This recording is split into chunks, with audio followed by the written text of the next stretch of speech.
میرے حضرت عبادت میں لطافت خوب رکھتے ہیں، رہے تقویٰ پہ چلتے ہیں، فقاہت خوب رکھتے ہیں۔ وہ بحر معرفت کے بحر الفت کے شناور ہیں۔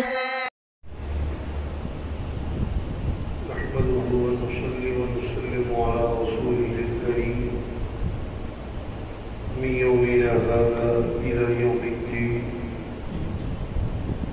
أما بعد فأعوذ بالله من الشيطان الرجيم. بسم الله الرحمن الرحيم. لله ملك السماوات والأرض. یہاں سے مسئلہ توحید کا بیان ہے۔ قرآن کریم میں سب سے زیادہ مسئلہ توحید پر زور دیا گیا ہے، اس کے بعد رسالت اور قیامت پر۔ تو یہ بہت اہم عقائد میں سے توحید، رسالت، معاد اور پھر ان میں توحید۔ اگر توحید نہیں ہے تو پھر کوئی عمل نہیں ہے، وہ جب ہی مقبول ہوگا کہ توحید ہو۔ تو فرمایا للہ ملک السماوات والارض، اللہ ہی کے لیے ہے ملک آسمانوں کا اور زمین کا، زمین و آسمان، اس میں بادشاہی اللہ ہی کے لیے۔ یخلق ما یشاء، یہ بات یاد رکھنا، یہاں ابھی بات چل رہی ہے پیدائش کی، مسئلہ چل رہا ہے تخلیق کا۔ فرمایا یخلق ما یشاء، وہ پیدا کرتا ہے جسے چاہتا ہے۔ یہب لمن یشاء اناثا، عطا کرتا ہے جس کے لیے چاہتا ہے لڑکیاں۔ بعضوں کو صرف لڑکیاں ہی لڑکیاں دیتا ہے بس، بعضوں کو لڑکے دیتا ہے بس، بعضوں کو لڑکیاں لڑکے دونوں دیتا ہے، بعض کو کچھ بھی نہیں دیتا۔ حضرت شعیب علیہ السلام کو اللہ نے صرف لڑکیاں دی، بیٹیاں دی۔ حضرت لوط علیہ السلام کو اللہ نے صرف بیٹیاں دی، اللہ کے نبی ہیں، صرف بیٹیاں۔ تو فرمایا یہب لمن یشاء اناثا، عطا کرتا ہے وہ جس کے لیے چاہتا ہے، اناثا لڑکیاں، وَيَهَبُ لِمَن يَشَاءُ الذُّكُورَ، اور عطا کرتا ہے جس کے لیے چاہتا ہے ذکور، لڑکے۔ حضرت داؤد علیہ السلام کو لڑکے دیے، 19 لڑکے تھے، لڑکی بیٹی کوئی نہیں تھی۔ نوح علیہ السلام کو بیٹے دیے، بیٹی کوئی نہیں تھی۔ تو فرمایا اَوْ يُزَوِّجُهُمْ ذُكْرَانًا وَإِنَاثًا، اور وہ دیتا ہے یُزَوِّجُهُمْ، جوڑے جوڑے ان کو، ذکران لڑکے بھی، اناثا لڑکیاں بھی۔ حضرت ایوب علیہ السلام کو اللہ نے لڑکے بھی دیے، لڑکیاں بھی دی۔ یہاں پر او یزوجہم، اس کا ترجمہ شیعہ کا ایک گروہ ہے وہ کرتا ہے کہ او یزوجہم، وہ ان سے نکاح کرے، یہاں نکاح کا ترجمہ، چاہے لڑکوں سے یا لڑکیوں سے۔ اس لیے وہ کہتے ہیں مردوں سے بھی مردوں کا نکاح عورتوں کا ہو سکتے ہیں۔ الیعوذ باللہ، لا حول ولا قوت الا باللہ۔ یہ استدلال بالکل باطل اور غلط ہے۔ کیوں کہ بات تخلیق کائنات کی ہو رہی ہے، یہاں نکاح کا مسئلہ ہی نہیں ہے۔ اگر کوئی آدمی یہ کہے کہ میں مسجد میں بیٹھا ہوا تھا، ہم بات کر رہے تھے، پھر میں نے یہ بات کی، تو کوئی یہ نہیں کہا کہ یہ بات اس نے بازار میں کی، بات اس نے کہا میں مسجد میں بیٹھا تھا۔ تو آدمی سیاق و ثواب کو بھی دیکھتا ہے۔ تو قرآن کا سیاق بتا رہا ہے کہ بات تخلیق کائنات کی ہو رہی ہے۔ اللہ جسے چاہتے ہیں لڑکیاں دیتے ہیں، جسے چاہتے ہیں لڑکے دیتے ہیں، جسے چاہتے ہیں لڑکے لڑکیاں دونوں دیتے ہیں۔ کسی کو اللہ دونوں دیتے ہیں، 2 لڑکیاں، کسی کو 2 لڑکے، کسی کو لڑکے لڑکیاں، تو ہم جوڑوں دیتے ہیں۔ اور فرمایا وَيَجْعَلُ مَن يَشَاءُ عَقِيمًا، اور جسے چاہے اسے 5 کر دیتے ہیں، کچھ بھی نہیں دیتے، زور لگا دیتے ہیں، دوائیاں کھا لیتے ہیں، کیا ڈاکٹر، کیا حکیم، کیا دور سب کر لیا، نہیں دیتے اللہ، جسے چاہتے ہیں اللہ 5 کر دیتے ہیں۔ حضرت زکریا علیہ السلام 24-25 سال کی عمر میں شادی ہوئی، 120 سال عمر ہو گئی، اولاد نہیں۔ ویسے تو عمر ان کی 320 سال ہوئی ہے، 120 سال عمر ہے۔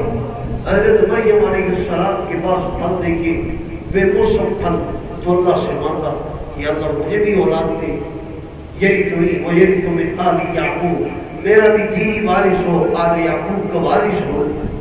اللہ تبارک و تعالیٰ نے فرمایا ٹھیک ہے میں دوں گا۔ کیسے؟ اس کو کیا؟ اللہ نے فرمایا اللہ جسے چاہے۔ نشانی کیا ہے؟ فرمایا نشانی ہوگی آیت، نشانی تمہاری ہوگی، تم ٹھیک ٹھاک ہوگے، تو 3 دن 3 لیال سویہ، 3 دن تک تم بات نہیں کر سکو۔ اللہ یکلم الناس 3 لیال سویہ، ہوگی بالکل ٹھیک، تندرست ہوگی، ذکر کر سکیں گے اللہ کا، تسبیح کر سکیں گے، نماز پڑھ سکیں گے، لیکن اگر لوگوں سے بات کریں گے زبان رک جائے گی، بات نہیں کر سکیں۔ سمجھ جانا کہ آپ کی بیوی با امید ہو گئی۔ فرمایا اور یہاں پر خرابی کس میں تھی؟ خرابی بیوی میں تھی۔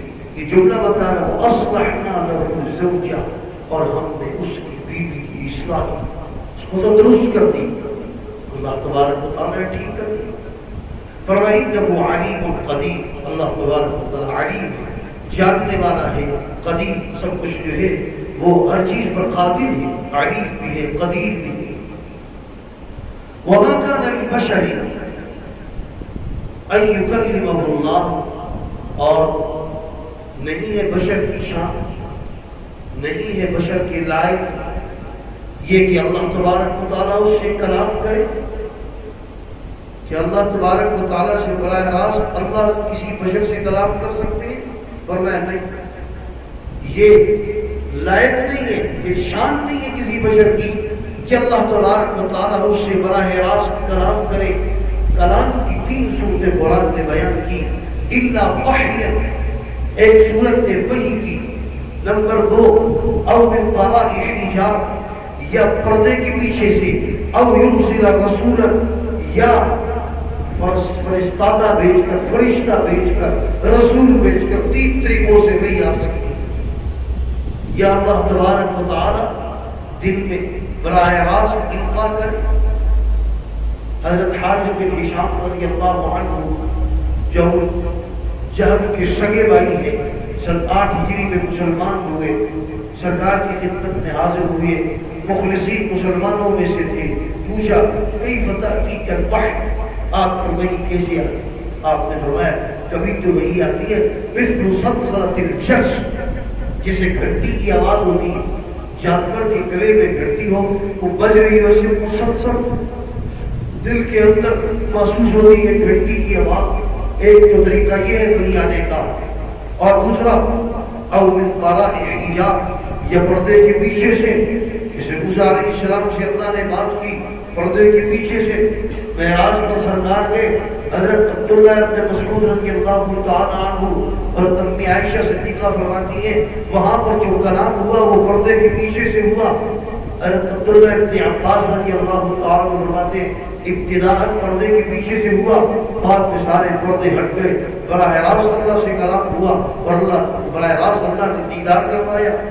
حضرت عبداللہ ابن عباس رضی اللہ تعالیٰ عنہ کا قول تو فرمایا او من وراء حجاب او یرسل رسولا، یا فرشتہ بھیج کر، رسول بھیج کر فرشتہ، اور فرشتے کی بھی 2 صورتیں ہیں، یا تو فرشتہ اپنی اصل حالت پہ، اپنی اصل صورت پہ، یا انسان کی صورت میں۔ سرکار نے فرمایا کہ حضرت جبرائیل کو میں نے اپنی اصلی صورت میں 2 مرتبہ دیکھا، ایک غار حرا میں 1 مرتبہ جب پہلی وحی لے کر آئے، ان کے 600 پر تھے جو انہوں نے کھولے ہوئے تھے، 600 پر، اور دوسری مرتبہ جب معراج پر گئے تو سدرۃ المنتہا پر دیکھا، اور بقیہ وہ کسی انسان کی صورت میں آتے ہیں. عام طور پر حضرت دحیہ بن کلبی، حضرت دحیہ بن خلیفہ کلبی رضی اللہ عنہ کی صورت میں آتے، یہ کسی دیہاتی کی صورت میں آتے. ایک مرتبہ حضرت جبرائیل تشریف آئے اور سرکار کے گھٹنوں کے ساتھ گھٹنے لگائے. حدیث جبرائیل مشہور ہے. اور پوچھا من اسلام، من ایمان، من احسان. سرکار نے فرمایا کہ حضرت جبرائیل جب بھی آتے میں ان کو پہچان لیتا ہوں. اس مرتبہ حضرت جبرائیل ہے، میں بھی سمجھے کوئی نہیں آتی ہے، میں بھی پہچان نہیں سکتا. دوبارہ فرمایا او یرسل رسولا فیوحی بإذنہ ما یشاء. پھر وہ وحی کرتے ہیں میری اجازت سے، میرے حکم سے، ما یشاء، جس میں چاہتا ہوں. انہ علی قدیر، علی حکیم، اور وہ ذات بہت بلند و برتر ہے. وہ کذالک اوحینا الیک، اور اسی طرح ہم نے وحی کی آپ کی طرف روح من امرنا، روح کی اپنے حکم سے. یہاں روح قرآن کو کہا. جس طرح اگر انسان کے جاندار کے جسم سے روح نکل جائے تو روح کا نکلنا یہ موت ہے. اگر زندگی سے قرآن نکل جائے تو یہ موت ہے، روحانی موت آ گئی. تو فرمایا روح من امرنا ما كنت تدری ما الکتاب، آپ نہیں جانتے تھے کتاب کیا ہے. اور ولن ایمان، اور نہ جانتے تھے ایمان کیا ہے. ایمان کا مطلب یہاں ایمان کی تفصیل نہیں جانتے. اجمالی ایمان تو پیدائشی طور پر مومن کو، اور اجمالی ایمان ہی کافی ہے. ہم ایمان لائے آمنت باللہ و ملائکتہ و کتبہ و رسلہ والیوم الآخر، یہ اجمالی ایمان ہے. ہم ایمان لائے کتب پر، کسی کو کتب کی تفصیل کا نہیں پتا، رسولوں کی تفصیل کا نہیں پتا، فرشتوں کی تفصیل کا نہیں پتا، تو کوئی بات نہیں. اس کی تفصیل میں اس کو آخرت کی تفصیلی حالات معلوم نہیں ہے، کوئی بات نہیں. اجمالی ایمان معتبر ہے. تو فرمایا ولن ایمان ولیکن جعلناہ، لیکن ہم نے بنایا اس کتاب کو نورا نہدی بہ من نشاء من عبادنا، نور بنایا، اس کے ذریعے ہم ہدایت دیتے ہیں، رہنمائی کرتے ہیں ہم اپنے بندوں میں سے جس کو چاہتے ہیں. وَإِنَّكَ لَتَهْدِي، توجہ رکھنا، وَإِنَّكَ، بے شک آپ، لَتَهْدِي، ہدایت اِلَى صِرَاطٍ مستقیم، سیدھے راستے کی. آپ لَتَهْدِي، رہنمائی کریں، ہدایت دیں. یہاں پر تو نسبت سرکار کی طرف ہے. وَإِنَّكَ لَتَهْدِي، اور دوسری جگہ سورہ قصص میں نفی کی گئی ہے اِنَّكَ لَا تَهْدِي مَنْ أَحْبَبْتَ وَلَكِنَّ اللَّهَ يَهْدِي مَنْ يَشَاءُ. آپ ہدایت نہیں دے سکتے آپ جس کو چاہیں، اور یہاں پر آپ ہدایت دیں سیدھے راستے کی طرف. اب سیدھے راستے کی طرف ہدایت دے کا مطلب یہ ہے کہ ہدایت کی دو قسمیں ہیں، ایک ہدایت توفیق، ایک ہدایت بیان. یہاں ہدایت بیان کا مسئلہ ہے کہ آپ سیدھے راستے کی طرف رہنمائی کریں، آپ ہدایت کا بیان کریں، ہدایت کی طرف بلائیں. آپ بلا سکتے ہیں. اس نسبت سے ہدایت کی نسبت انبیاء کی طرف بھی ہو سکتی ہے، فقہاء کی طرف بھی ہو سکتی ہے، محدثین کی طرف بھی ہو سکتی ہے، واعظین کی طرف بھی ہو سکتی ہے کہ آپ ہدایت دیں، ہدایت کی طرف بلائیں، ہدایت بیان. اور جو وہاں پر نفی ہے اِنَّكَ لَا تَهْدِي، وہ ہدایت توفیق کی نفی ہے. ہدایت کی توفیق آپ نہیں دے سکتے، ہدایت کی طرف بلا سکتے ہیں، رہنمائی کر سکتے ہیں. إِلَى صِرَاطٍ مُسْتَقِيمٍ صِرَاطِ اللَّهِ الَّذِي لَهُ مَا فِي، کون سا وہ راستہ، سیدھا راستہ، وہ صراط اللہ الذی، اللہ تبارک و تعالیٰ کا وہ راستہ، لَهُ مَا فِي السَّمَاوَاتِ، اسی کے لیے آسمانوں کی بادشاہی، وما فی الارض، اور جو کچھ زمینوں میں، آسمان اور زمین سب اسی کے لیے. الا خبردار، الی اللہ تصیر الامور، اللہ کی طرف لوٹ کے سارے کام، سب کے سب کام اسی کی طرف لوٹ کر جانے ہیں. وہی حاجت روا، وہی مشکل کشا، وہی فریاد رس، وہی مدبر، وہی متصرف، وہی سب کچھ کرنے والی ذات اسی کی. یہاں پر تھا اللہ کے دیدار کا مسئلہ. بخاری شریف کی روایت ہے، فرمایا کہ اللہ تبارک و تعالیٰ